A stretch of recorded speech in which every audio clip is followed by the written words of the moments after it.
The winning streak comes to an end. We will not be going streaking tonight. The Celtics kept things interesting in the fourth quarter, but weren't able to overcome a poor defensive showing early on. The commiseration begins next on First to the Floor. Who's going to be first to the floor here? And it was Marcus Smart, as he usually is. That's not the first time we've seen a superstar in green and white sacrifice the body. Garnett knocked away.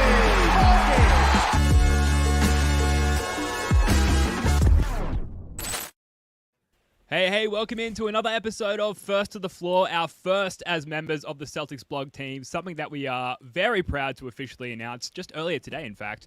Very, very unfortunate, however, that it comes off the back of a massively disappointing streak-ending loss to the Bulls. Ben Vallis here. Thank you for joining us. Hope you're doing well. Shout out to everyone watching live on YouTube and everyone listening later on the Celtics blog feed, our new home. I'm, of course, joined by two legends of the Celtics podcasting world, one of which is Wayne Spoony. Spoons, welcome, sir. How you doing? That is a way oversell of Jake and I, but that's all right. We'll take it. Speak for yourself, mate. Yeah. I'm doing good. Like, that's a tough loss. Yep. I'm a little bitter. But hey, we're 13-4, right? Like, you're gonna lose some games for the rest of the season. Yeah, it could be a lot worse. And look, of course, a man whose infatuation with Derek White only grows stronger every day. Jake Eisenberg. Jake, how's it going? Welcome. I am falling head over heels for Sir Derek White. We've got to use some more Derek White tonight, I think. Yep. I'm doing good, in spite of the loss. Feeling good. Glad to hear it. Feeling good somehow. I think we're all a little bit excited about at the beginning of our Celtics blog journey, which might be softening the misery that comes with a loss, but the same can't be said for anyone tuning in, so we will commiserate this appropriately. Now, obviously, you're here to listen to us talk about basketball. We are going to get to that very soon, but as this is, like I've said already, our first episode with the Celtics blog, we would be remiss if we didn't do a quick introduction. So the name of the show is First the Floor. Really, that is an homage to the Marcus Smarts of the world. The pod's going to be 5 years old this coming February. So there's 5 of us in total, and Jackson and Joe aren't on this episode, but you'll hear from them in the near future, I'm sure. We're a group of unwavering Celtics tragics, and we started the show back in the day due to just our insatiable appetite for more Celtics content and wanting to add to the pile of Celtics content well after the fact, well after having consumed everything that was available to us at the time, podcasts, Reddit, Twitter, etc. We all kind of look at the game differently, I think, which is what makes this show relatively successful over the years. Plenty of analysis, plenty of humor, some of it intentional. Spoony, Jake, anything to add to that? We do have different takes. You know, I like Spoony really helps me stay level-headed at times. He's kind of become my math tutor since I've joined the pod, which has been really helpful. Terrifying. I'm definitely more of a vibesman. But yeah, I'm stoked to be joining Celtics blog, and Yeah, it's great. yeah, well, let's go. Yeah, let's jump into it, man. I was on with you for that quick 10-minute pod we did earlier. You know, I already expressed like 10 different times. I'm super, super excited. So let's do it, dude. Let's jump into that game. The Bulls, they did beat the Celtics. The Celtics lost 121-107. First of all, I want to start by saying that all winning streaks come to this disappointing an end naturally. Like, this was inevitable. We weren't going to win the remaining games of the season. The Celtics were going to lose. Unfortunately, the Bulls, they were on a bit of a slide themselves. It's disappointing that it came at the hands of those Bulls. But all winning streaks do end, and they all feel this bad when they do. So don't worry about it. We'll get another winning streak going. Jake, do you want to kick us off with this? Like, what were you looking for heading into this matchup? Yeah, man. You never think it's going to end, though. When you're in the midst of winning 9 in a row, you're like, maybe this will never end. This is the best team that's ever lived. Coming into the game, this had trap game kind of written all over it. I thought the Bulls it almost was like the inverse of last year where Marcus called out the Jays after the Bulls game where they blew that 20-point lead. That was kind of what the Bulls went through at the end of they blew a lead to the Magic. Billy Donovan pulls Zach LaVine. Everybody's answering questions about it. So I was thinking either today the Bulls are going to come out strong, or if the Celtics are able to kind of match that and get out to an early lead, they'll just blow them off the court. The opposite happened. It was very painful. One of those painful losses. Like if they would have come out and played well and lost, that's fine. But turnovers, no effort, no defense. Tatum rolled an ankle, fake comeback. Those two calls by the ref. One where Derek White got called for a phantom foul, and then they called a lane violation. I was ready to just quit talking about basketball for the rest of my life and just move to the mountains and never connect to internet again. Yeah, agreed. Spoody, any thoughts? I think we're getting to the point now where we just have to admit the Bulls are a really bad matchup for us. What is this? What do you mean? I mean they've taken. I don't understand how it keeps happening. The freaking Bulls, dude. Here's I think the biggest issue. I'm a big time Vooch hater, but I just don't think he's a winning basketball player, at least in the playoffs. We switch so much, and Vooch is one of the few centers left in the NBA that if you put a guard on him and get him the ball on the block, he's going to score. And in addition to that, if you've got a guard on him and he's not the guy taking the shot, he's going to muck it up on the offensive glass. He just makes things really difficult for how we want to play defense. And you've got DeRozan, who was just, I mean, he had a kind of rough first half, but he was cooking everybody in the second half. He had made 5 threes coming into the game and went 3 for 3 with that 1 3 when we were making a run there in the fourth quarter. He got double teamed and somehow got that to go. That's when I was like, okay, this game is definitely over. But he just gets himself into the mid range. We don't like to double. We don't really trap. We just let guys ISO us, and that's how we've had an incredibly successful defense for the last 18 months or 12 months. And when you've got a guy like DeRozan who's happy to ISO you 40 times a game because that's when he's the most effective, it kind of plays into their hands. So I just do not. And Dosunmu doesn't miss against us, and Caruso does a really good job getting up into the Jays, making their life difficult. So Bulls are just a tough matchup for us for whatever reason. Yeah, I swear they just don't take him serious. It's just like they think that they're better. Anyway, go on, Ben. Well, yeah, he does have the sort of soft appearance, right? The sort of the Euro big man who's not, I guess, typically a powerhouse down low. But I think the last time we played the Bulls, we did a post-game show. We were calling him like Hakeem Olajuwon Vucevic, which is... Rolls off the tongue. Yeah, of course. Yeah, absolutely. My next child, actually, I'm going to name. Ben's always so good at naming things. Absolutely. Got a good track record for that. Yeah, the amount of times he had little guards, Derek White for one, little, obviously relative to the size of Nikola Vucevic, trapped down low because of that switching that we do. He is able to capitalize on those situations more often than not. There was one moment, however, where he had Marcus Smart down low, and you could hear the collective Bulls crowd drooling at the idea of Vucevic getting the ball, which he did. And I think Marcus Smart immediately forced a turnover or somehow stopped him from scoring. And it was just like, Bulls fans don't know, NBA fans outside of Celtics fans just don't know. And we'll get to Marcus Smart's sort of comeback performance. They just don't know the impact that Marcus Smart has in the post against bigger guys, going back to, going one-on-one against Paul Millsap back in the 2016 playoffs against the Hawks there. Anyway, I digress. Sean Grundy said multiple times on the broadcast in this game, it's just that kind of night. I think I counted him saying it like 8 times throughout the game. It really was that kind of night. Spoonie, was there... I mean, it's difficult to break down a loss of this magnitude and of this level of disappointment. Was there a moment, at which moment in the game, I should ask, did you think, okay, this is completely over for the Celtics?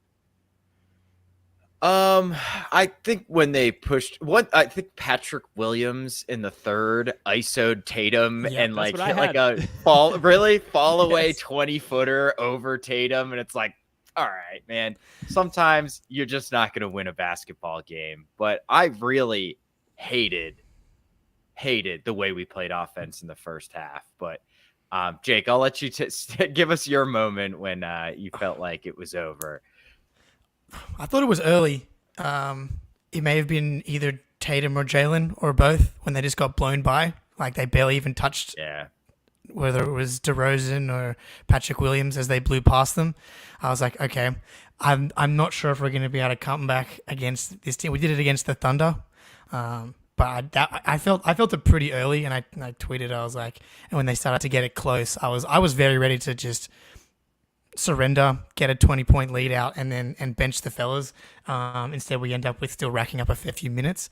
But that DeRozan, he threw up a bomb at the end of the shot clock as well. That one also sticks out as like, oh, okay, this is a fake comeback. What about, I'll add another one to the pile there, Andre Drummond hitting free throws, and then when he did miss, we get called for a lane violation. He gets another opportunity. What's going on? It was just never meant to happen. Bizarre. Never meant to win this game. I was furious. Spoonie, my gripe in this game, particularly early on, was with the Celtics' defense. You mentioned you didn't like the way the Celtics were playing offense. Speak more on that. Yeah, I hated how they played both ends in that first half. It's kind of a miracle it wasn't a bigger lead for the Bulls in the first half, but I felt so. I am not a offensive prude, right? I am not one of these people who's like, stop shooting so many threes. What are you doing? I'm not that guy.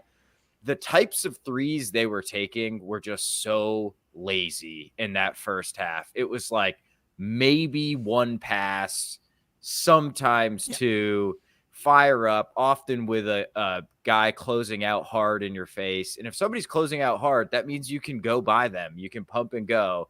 And then kick and get that ball moving. I thought in the second half you saw more of the ball movement.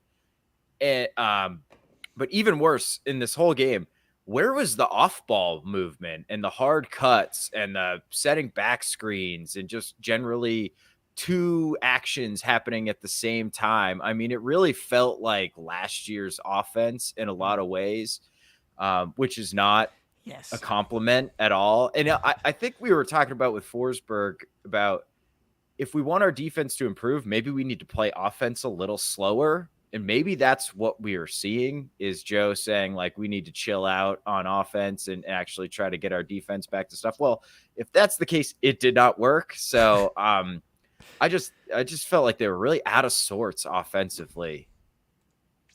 Yeah. Jake? Yeah. We didn't have the numbers yet, but like I would love to see the amount of attempts at the rim they had in the first quarter because it felt like it was like 2. It was because they're really good, and so they were able to get pretty open shots. But it was like Tatum, Jalen, pick. I think even in the third quarter, and Jalen made the 3, but it was like Jalen, Tatum, pick and pop. But it was just like Tatum looked like he was asleep, throwing the ball over his head to Jalen, and he knocked it down. And I was like, I guess that's good, but you're just like kind of like rewarding bad behavior. And I was like, I kind of wanted it to miss. It's like, so they put their head down and they started to do it later when it was too late. But yeah, the first quarter, and this is the doldrums of the NBA season. Not specifically this month, but like you're just going to go through ebbs and flows of like, it is early, but it's just going to go through the ebbs and flows of a season that's 20 games too long. Especially when you're winning 9 in a row, you're up in Chicago. It's just human nature and they haven't been punished for it yet. So like they came out, I didn't think they played that well against New Orleans or Oklahoma City either, but they won. So going back to like rewarding bad behavior, it's like, well, okay, we can just kind of win when we're not that locked in. So yeah, let's just take it easy again. Ben, could I pose a question to you about the defense? Please. Was this Tatum's worst defensive game in like 3 years? Yeah, I was going to say, dude did not look dialed in. Really at all. And he's got the superstar sexy stat line. Like, look at it. 28 Oh my God. points. Okay, 4 turnovers. Let's ignore that. 28 points, 7 assists, 11 rebounds. But just the lack of good. like dialed inness, for lack of a better term, he really does not seem engaged with the team really at either end at the moment. And it's really contrary to the narrative at the beginning of the season, which is like, this guy's coming off a loss in the finals. He's super dialed in. He only cares about winning and playing within like the construct of the team. And suddenly it's not that at all. I don't know. Do you guys want to expand on that? Because you're absolutely right to call that out, Spoonie. Yeah, I think last game, even though he had the 10 assists and everybody's, he's making the right play, it was a lot of the lazy shots. And for next episode, maybe we pull up like the rim attempts for Tatum over the past kind of 2 to 3 games. It feels like they're down, and not only are they down, he's not getting as low as he was before. He's not playing in control, off 2 feet, going through contact. It's felt very like against the Heat and against the Warriors, throwing up some more crap at the rim, and kind of he's the complaining's not. He wants to so badly. Yeah, you just can tell. cry. So I'm proud of him, but He is yeah, trying. he's trying. He's regressed a little bit from playing like the best player in the NBA to putting. I can't believe when I checked the box score after the game, I was like, oh can't believe he had a 28, 11, and 7 game. No. It was maybe one of his worst games of the year, I thought. Yeah, and so the Bulls, I think Scal highlighted it on the broadcast, and he was spot on. The Bulls were just daring us to shoot threes, which is fine. But I feel like Tatum could have got us an open driving kick every single time down the court. And you're right, Jake. Like he would do a lot of like the pick and pop, kind of floated over to Horford, and it was offline a bunch of times and sling it. You know, he had a couple amazing passes, but he just seemed like he went to the cup like 2 or 3 times in that first quarter. And I think he probably did get fouled, but he didn't get the call.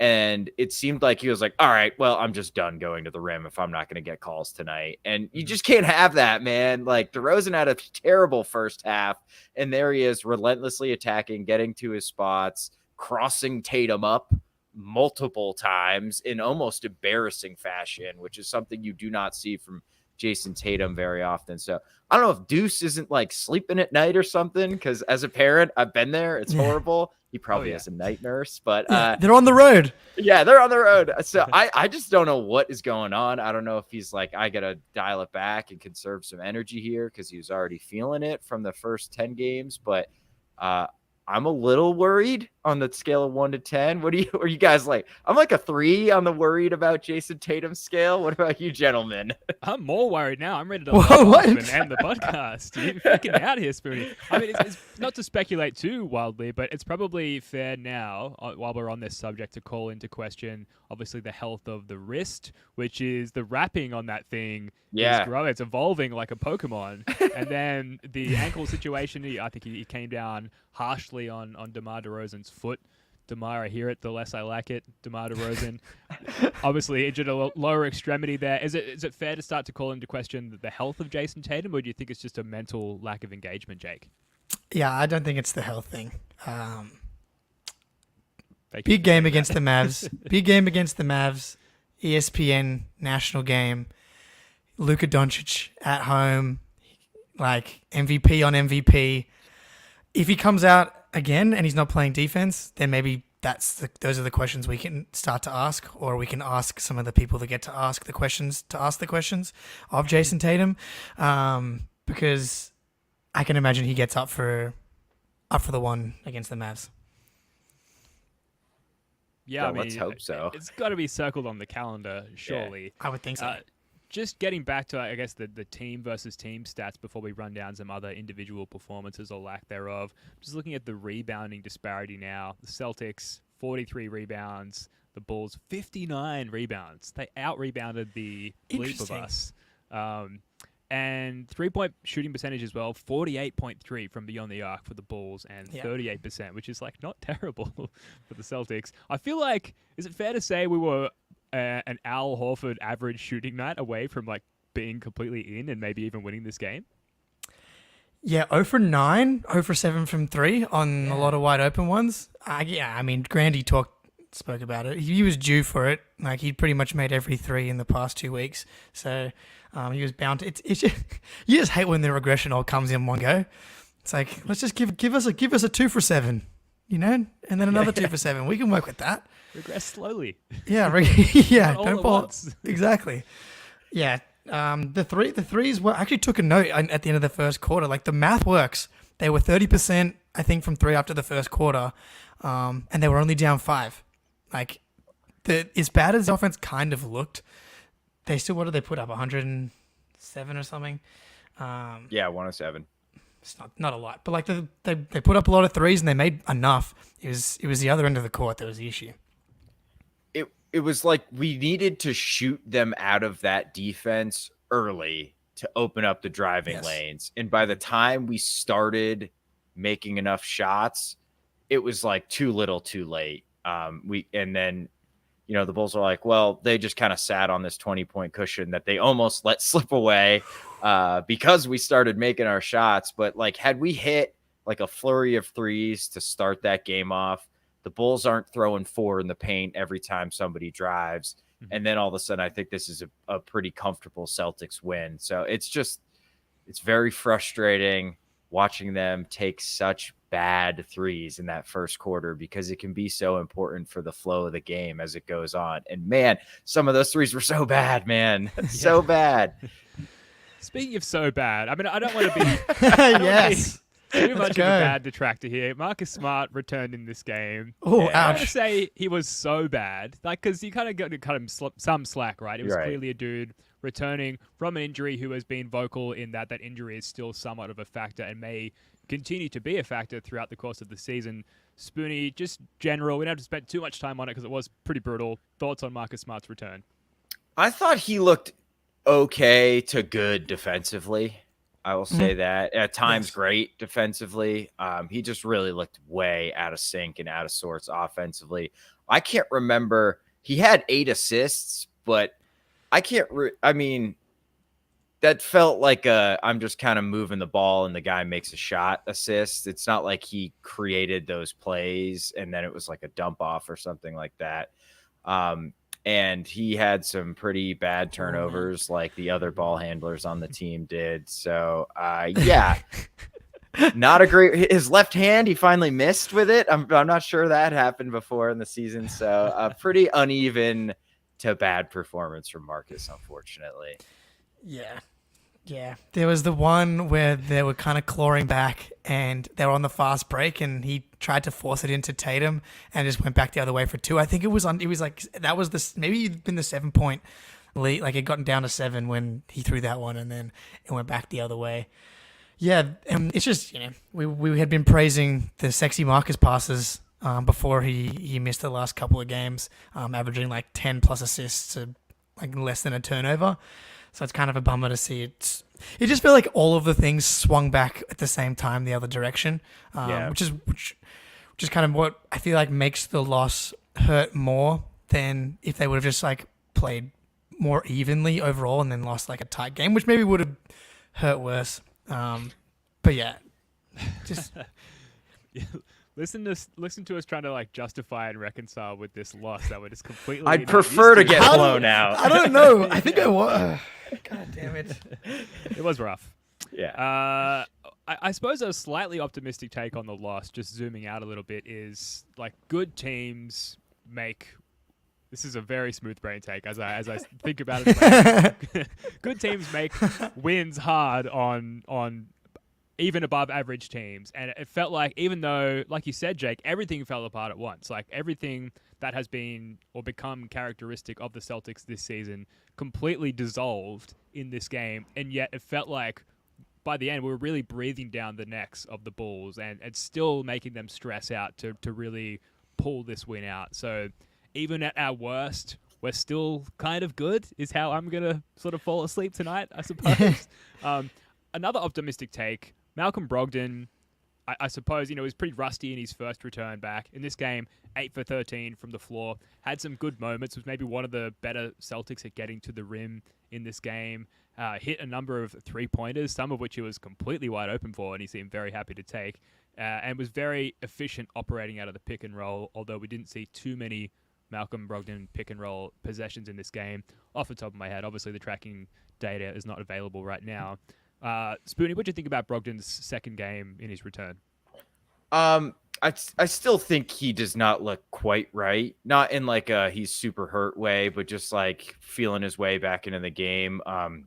He was getting downhill a little bit, but not in sort of the relentless every possession Malcolm Brogdon style we saw before the injury. So I thought he was probably our best player, depending on how you want to look at Tatum's performance. But he's, it's encouraging.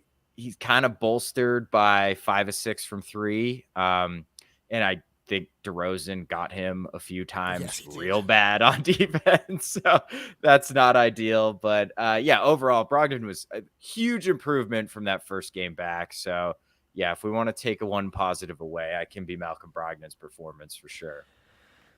Yeah, and I think we saw this when the season started. He was good but you could kind of tell that he wasn't exactly sure Yeah. where and how to pick his spots, Yeah. and I think that he's just finding his way in that regard again. Yeah, I kind of feel similarly about Brogdon's game to Tatum's game in that the numbers look really good, but I didn't feel like he played that well. Obvious 13 shots, 6 of them were threes, and he made 5 of those. So someone going to help me with the maths, but he was not very good from 2-point range. No, he was not. Yeah, and so he did get to the rim a couple of times, but I think he also forced up a couple where they didn't even touch the rim when they came off the backboard. Yeah. And versus you contrast this against the Bulls game where I think he was 9 for 10, right? That was the Malcolm Brogdon party game, the machine gun dribble, simpler times. Good memories from So long that day. ago. Yeah, so long ago. So many wins days ago. Yeah, many moons. That would have taken this team a month to get that many wins ago. So let's keep that in mind. So finding his rhythm again. Still, 25 minutes, 6 assists. I'm surprised we didn't see a lot more of Derek White today. After how well he's played and needing energy and ball movement and defense to not get him going. I was calling for Peyton Pritchard as well. Yes. Just when it's like, Joe, we're down 15, 20, just chuck in the guys that play fast and hard at all times, and that's Derek and Pritchard. But yeah. Yeah, only 18 minutes for Derek White in this game. 0 of 3 from 3. The shot didn't seem to be falling at that same rate, but I wonder if part of that is due to him being okay, well, my minutes are going to be supremely limited based, compared to what I've been seeing the last few games. So I've really got to jack my shots up here. On one hand, that doesn't seem like Derek White's MO. He seems like a more in the moment tapped in kind of guy. But on the other hand, we're trying to look for excuses and reasons for why he had such a fall off based on his recent performances, and maybe that he felt rushed in the limited minutes that he knew he had going into this one. Any Derek White thoughts, Spoonie? I know you're working on a Derek White video for our YouTube channel right now. I am, yeah. Dwight shoot how Derek became the assistant to the starting line, or the Can't wait to see it. yeah. I fucking love it. But I think D White got pinned in by Vooch a few times when we were switching, and I think Joe saw that, and that's just one, you're going to put a lot of miles on Derek White in what is effectively a meaningless game, asking him to switch on a Vooch and bang with him down low. And two, he stands absolutely no chance down there. At least Brogdon's, 6'5". He's just a lot bigger dude. And I wonder if that's why we didn't see Pritchard either. And Drummond too, right? If you switch D White onto Drummond and they shoot, Drummond's getting that rebound.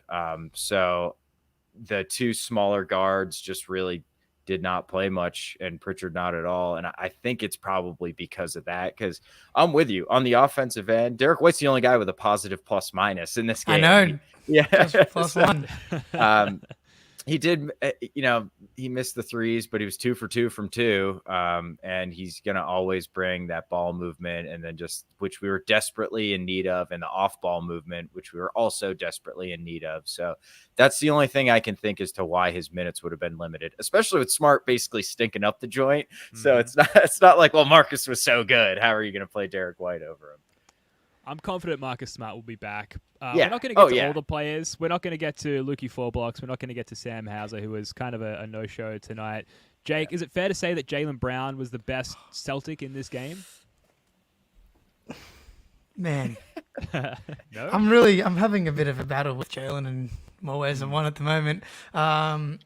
Just 5 how many turnovers was today? 5? 5, yeah. Yeah, it was 5. And they're just the worst ones. I need to see how many points those specific 5 turnovers led to. And I think it was 30.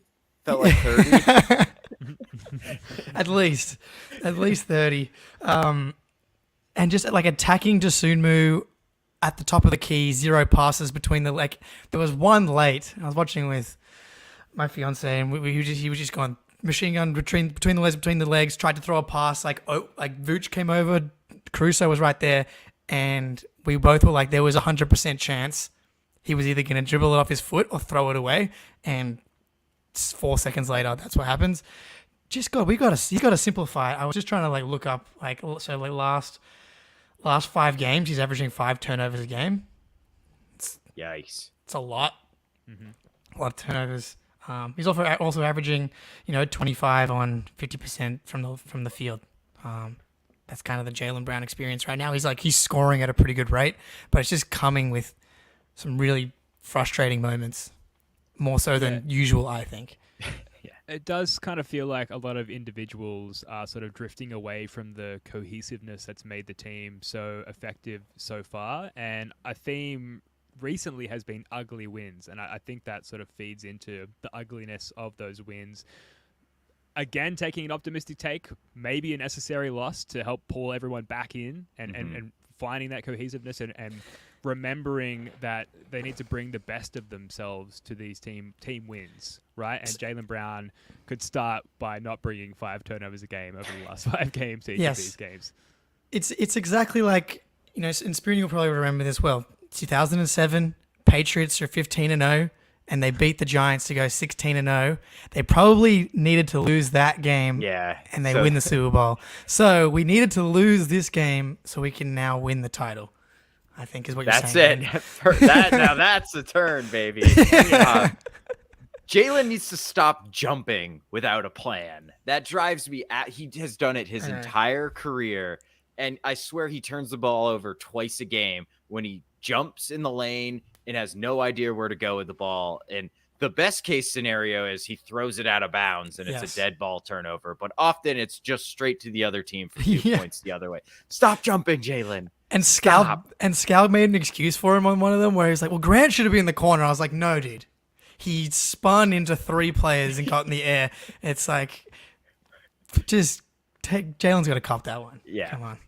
Well, let's keep the optimism sort of ramping up a little bit here. We will bring it down a little bit. We will talk about Jaylen Brown again very quickly before we wrap up. But Adam Himmelsbach of the Boston Globe reported recently that Rob Williams, the Time Lord, has progressed to 3-on-3 on-court work.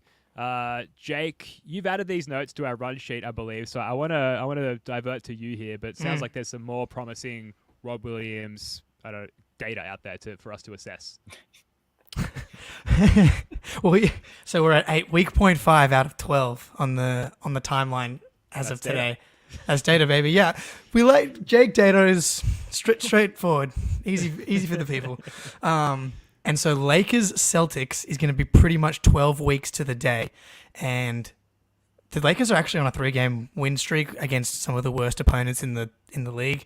So it's been kind of funny to see them kind of hype themselves up again. But AD's looking good. It would be great to have Rob back for that matchup. And today, man, I might have to drop my Rob Williams "I Miss You" Blink-182 video.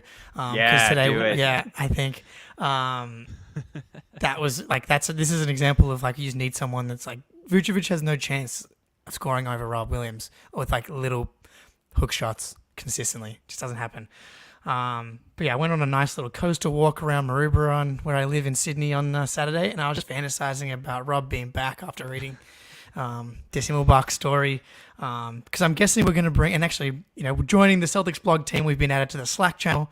And Adam Taylor, if you are listening, and I don't expect you to be listening at all, but there was a little back and forth. And I'm like, I probably shouldn't get into a fight with my new coworker on day one, but It's an interesting discussion on like how they're going to bring Rob back into the fold, how they're going to integrate him.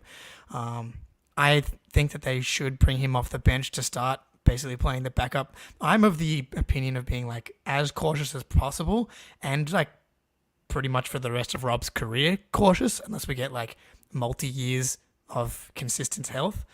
Yeah, I would bring Rob off the bench playing like 12-ish minutes per game for a little while. At least to start, and then we can kind of go from there. Yeah, I'm with start Rob off the bench. Sorry, that's a confusing way to put it. When he comes back, bring him off the bench. But I would say for maybe like a week or two till he just gets his feet under him. Then I would bring him into the starting lineup. But I would sit Al down and off keep Grant start. Yeah, I would bring Al. Al's 36. Yeah, like. He needs rest too, and you got Cornette's been fine enough. So I would try to simultaneously keep Al and Rob's minutes down, but I really, really love the Smart, Jays, Grant, Rob lineup. much more than I think the double bigs, because that lineup is our lineup of presumably the future, the starting lineup of the next 4 years of Celtics basketball. So I would just go to it now. Al's putting on a lot of minutes right now. So with Rob, you have the luxury of kind of allowing Al to move to the bench, pick on some bench centers, space it out for Brogdon pick and rolls.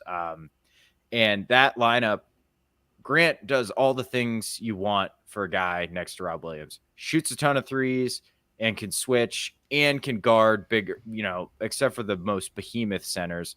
He can bang down low with centers defensively as long as Rob rebounds for him, which obviously we know Rob can. So that would kind of be my plan is, a week or two off the pine and then put him right in the starting lineup. Still keep his minutes low. I'm with you, Jake. I don't want to see him playing like 34 minutes a game or something like that, but like 25, 26, then use Al and Luke to mop up the rest of the minutes.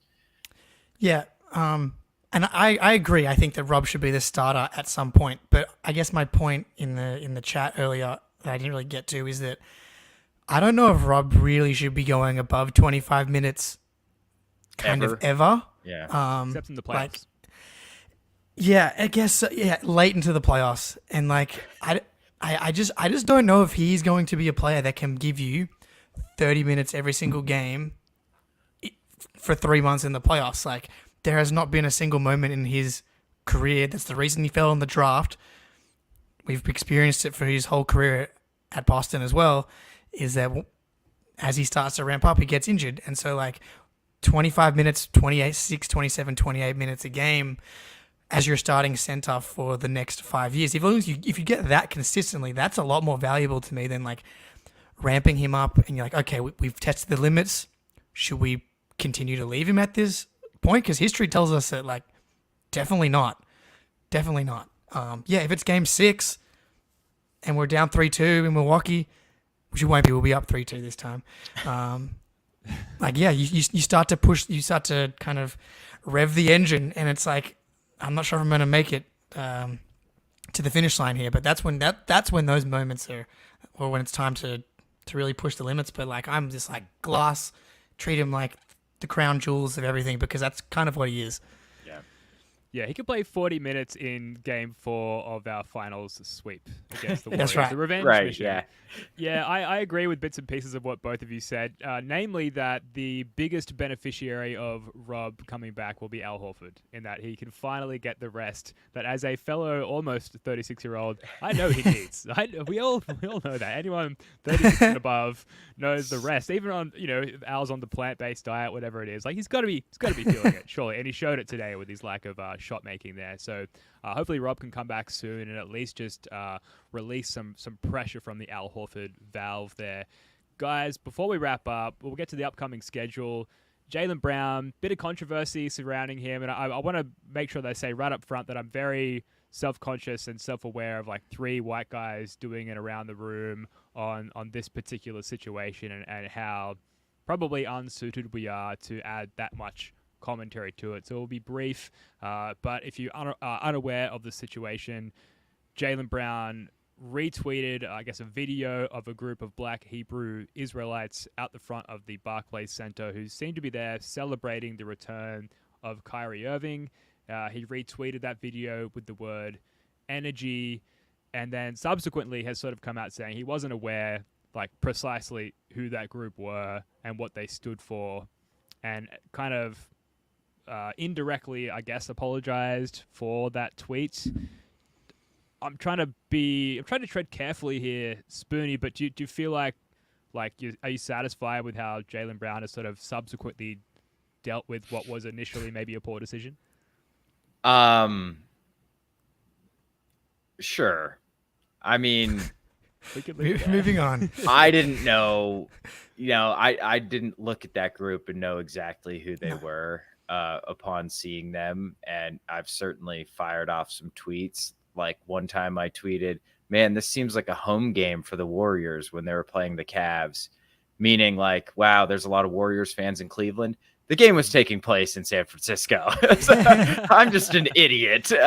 So like I can understand how you would just try to fire off a tweet. The real problem is they were there in support of Kyrie Irving. Come on, Jalen. Don't help. Why are you supporting Kyrie Irving? Well, I think I can answer that, but Jake, I'll let you go first. There is a very logical answer to that question. Yeah, I mean, it's can of worms. Yeah. So like, again, context for viewers. I don't even know if you guys know this, but like my full name is Jacob Adam Eisenberg. My dad's side of the family is all Jewish, and so like, you know, I got cousins living in Brooklyn that are Jewish and practicing and stuff. So it's like, it's been like a weird little month for those people. I'm not going to pretend like I'm not religious at all or anything like that, but it's just kind of dangerous to not be very, very specific about what you are and are not supporting. I think just with like over what's happened over the past, well, always is the case, but especially over the past few weeks. Yeah, but like I really empathize with Jalen as well. If you guys want to really get some good perspectives on this, the Higher Learning podcast on the Ringer Network with Van Latham and Rachel Lindsay do a really good job of giving their perspective on the black perspective on the issues, and Jalen and Kyrie feeling like they're being backed into a corner, etc. So I just think that doing a little bit of extra research and being more specific with the points that you're making is really important. Yeah, and I'd just much prefer to talk about buckets and things of that nature. Yeah. That's probably a really good place to leave it, and hopefully we're not, in a situation where we need to have an ongoing conversation about this as the season progresses. As far as Jaylen Brown sort of actively sticking up for Kyrie Irving, like that really is just the purpose of a union, to almost unapologetically always stick up for those within the union. So a simple way of looking at that might just be that Jaylen Brown is simply really strictly playing his role, his union-based role, I suppose, as far as his support for Kyrie Irving. But I think we can well and truly leave it there. And like you said, Jake, there is the Higher Learning podcast and probably several other podcasts from more informed people on the matter that will come out subsequently and talk from a more educated standpoint on that. So happy to leave it there. Obviously, Jaylen Brown, big part of the Celtics, so we had to at least acknowledge that. Upcoming schedule, guys, to move on. The Celtics are playing at home against the Mavs on Wednesday night, Thursday daytime Aussie time, and then the Kings Friday night, Saturday Aussie time, which most of our new Celtics blog listeners probably don't care about the Aussie schedule, but I'm so used to, very important, to putting that in there. Spoonie, predictions for those upcoming games. We've had a loss now, so surely a bounce back 2-0, but I'll be happy to be convinced otherwise. We have to beat the Mavs with Luka please, at some point, eventually. right? Like we're due. So I think we beat the Mavs, and the Kings are an interesting matchup. That game might be like 170 to 155 against the Kings. So that'll be a really fun game, but I think easy 2-0. Easy 2-0. I want to beat the Mavs so badly, man. Like as a Tatum over Luka agenda pusher, it's going to be very, very important for us to win a game finally. And I've watched a lot of Luka this year, and he's missed so many hero ball game-winning attempts this season, and I'm like, you just know he has never missed one against us in his life. Even like last night was the worst one. Like 4 seconds on the clock, he took literally a half-court shot, pretty much. Yep. But that's going to go in. Oh God. But 2-0. Yeah, I'm with Spoonie. Obviously, confident. Easy. Yeah, 2-0, the Mavs game, and don't hold it against me for feeling this way, but ever since Game 7 of the 2010 Finals, this is up there with like games that I don't want to watch. I just want to like quickly glance at the score of after the fact and just like that be the way that I take it in, because otherwise it's 48 basketball minutes of essentially, like you said, Jake, living in fear of the eventuality of Luka Doncic fulfilling the latest iteration of his destiny, which is to torture Celtics fans. And then the Kings game, De'Aaron Fox just won Player of the Week in the Western Conference there. Those guys are on fire. You'd like to see like a good old Celtics flex there. Just like, okay, you guys are having a moment. we have the best offense in the league. We'll have to double check that after the game against the Bulls today. You know, we have a top 3 player in the league. Again, something we'll need to double check based on today's performance. we want to show you and the league that. So I'm expecting a good old Celtics bounce back in both 2 games. I don't think that's too homerism of me to say. Like, I really feel like a bounce back in both games is on the cards now based on, you know, them sort of crapping the bed in this game. Oh, yeah, and I mean, going back to last season, the amount of games that we've lost 2 in a row, very, very minimal. I think the only time this season was the overtime game against the Cavs. I think there was maybe a win in the middle there. But outside of the 3 games that we lost in a row to the Warriors, apologies, should have given a trigger warning on that one. But we tend to rebound pretty well after losses. We just haven't had to do that because we won 9 in a row and are the best record in the NBA. We've covered a lot on the podcast. We've done well, given the vibes coming off that loss against the Bulls. Spoonie, Jake, anything you want to add? Any other thoughts you want to sprinkle on this one before we wrap it up? You can always count on us for the vibes. If you're a new listener, like win, lose, it's gonna be fun at all times. Would be, if I do say so myself. Or at least cathartic if exactly. We're on a losing streak. Well, at least you share in the misery together.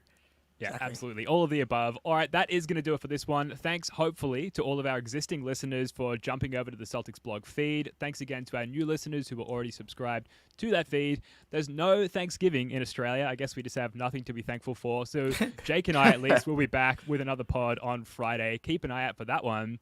Spoonie, Jake, love your work, mates. Thanks again. Thanks, Ben. Thanks. All right, until next time, go Celtics. Peace.